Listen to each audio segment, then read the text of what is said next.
Bonjour, madame et monsieur. It's time to talk about France, and it's time to talk about Friday's matchup in Group I against Norway up at Foxborough. Kickoff time at 3 p.m. Eastern. Should be a good one, I think. Maybe the best matchup that we'll see of the entire group play phase of the World Cup that wraps up on a Saturday. I'm Bruce Marshall. We'll be getting into analysis and some recommendations on that heavyweight battle up in Foxborough between France and Norway in just a moment.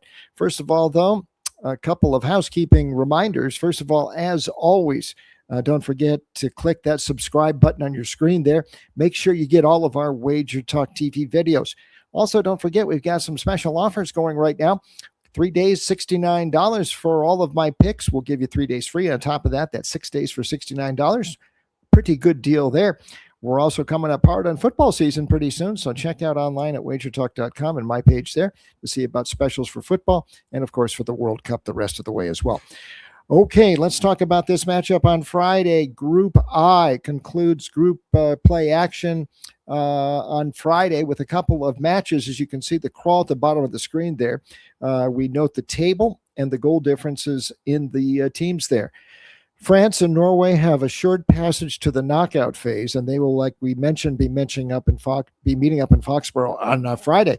Also, at the same time, Senegal and Iraq will be doing battle up in Toronto, both actually still with a chance to get through to the knockout phase, though they've got to do a lot of work there, especially Iraq, very unlikely, sitting on a -6 goal difference. Senegal, -3. They're going to have to hustle a little bit if they want to get in the mix there, but it's certainly not impossible for Senegal to get there. So that's what's going on in that match. But it's this match in Foxborough that has everybody interested. And like I said, I think it is the match of the first round. Although, if you look at the pricing on this, France is a rather prohibitive favorite here, as we see the prices for Friday up in Foxborough. Sitting there at about 155 as a favorite, -155. Norway up there at about +380, about +340 on the draw.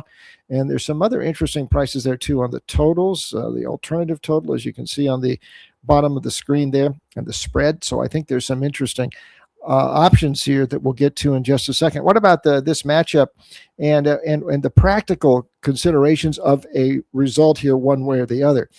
A big goal scored by Senegal actually late in that match against Norway a few days ago, cutting that margin from 3-1 to 3-2. But what that did was allow France to jump ahead in the head-to-head with Norway based upon goal difference thus far. Before that goal, Norway had the edge, goal difference, and actually goals scored, which would have been a tiebreaker. Now, though, a draw would give France the number one spot in the group into the knockout phase. The difference there is at the top of the KO phase in the round of 32, much more palatable route through the knockout phase, at least right at the top in the round of 32 for the first place finisher. They'll draw a third place finisher at the top of the knockout phase. You're looking maybe Australia, Cape Verde, someone like that, Scotland possibly. I mean, sides that they'd be a heavy favorite over. Whereas the second place side is going to have to go up against the second place team from Group E, and that is likely going to be Ivory Coast or Ecuador. And that's going to be a very, very that'd be a much, much tougher matchup. Also, after that, you'd be drawing Brazil probably in the round of 16. So it makes it's a big difference here to get through this group on top. Does Norway have a chance here, or is France just hitting on all cylinders and going to run away with this one? Interesting. There's cases to be made both ways here. There's also this other thing going on, the race for the Golden Boot, where Lionel Messi is getting a lot of publicity right now for his 5 goals, leading the chase after the first 2 cycles of games. But Kylian Mbappe and Erling Haaland, who will be participating in this game, are close behind on 4 goals. So we've got that little matchup, little dynamic to consider as well. Norway, though, let's remember back in the qualifiers what they did, and what they've looked like so far has been dynamite. That was a composed effort against Senegal. They probably should have a little bigger lead than 3-1. It got a little bit hairy at the end. But the way they're able to just dissect foes and be patient about it, and get Erling Haaland, who scored all those goals in qualifying, 16. We know what he does at Manchester City. But 16 goals in qualifying, he's already on 4. He's got a great telepathic understanding with the rest of his team. Martin Odegaard from Arsenal feeding him the ball up front. And this is a big front line with Haaland at 6'5", and Alexander Sorloth from Atletico de Madrid, another 6'5" guy. Strand Larsen's another big guy. Berge is another one. This is like a basketball sort of front line there. So they're tough on set pieces, but they have just dissected teams. Remember, in qualifying, in their UEFA qualifying group, 37 goals, only 5 conceded, and they absolutely dismantled Italy twice. I know it wasn't a vintage Italy, but 7-1 combined score over the 2 legs there. They just absolutely eviscerated Italy, and they really took care of a pretty dangerous Senegal side just about as easily as France did in the first round prior to this matchup on Friday. The concern I have, though, is on the back. They're a little ropey in defense there, and I think you can get at that Norway defense. They're a little step slow there. This could be a problem because what France can do, we know about Mbappe and how he can score. It's certainly not just him. I think it's very important they got Ousmane Dembele involved in the scoring in the rainy game the other night. On the other night against Iraq and Philadelphia, that was Dembele getting on the board. Now he doesn't seem to be as effective for the national side as he is for PSG. The PSG side is built more for Mbappe and the others, but getting him involved was good. And Barcola, we saw him score a goal in the first match against Senegal. Boy, he comes in.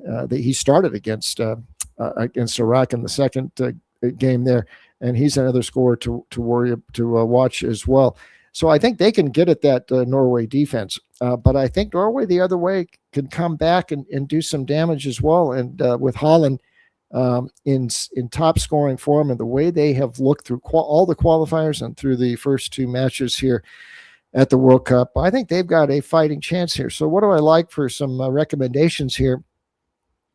I think Norway's worth a look. I would be very tempted to go with that draw price here, although I know they have to win to get first place in the group.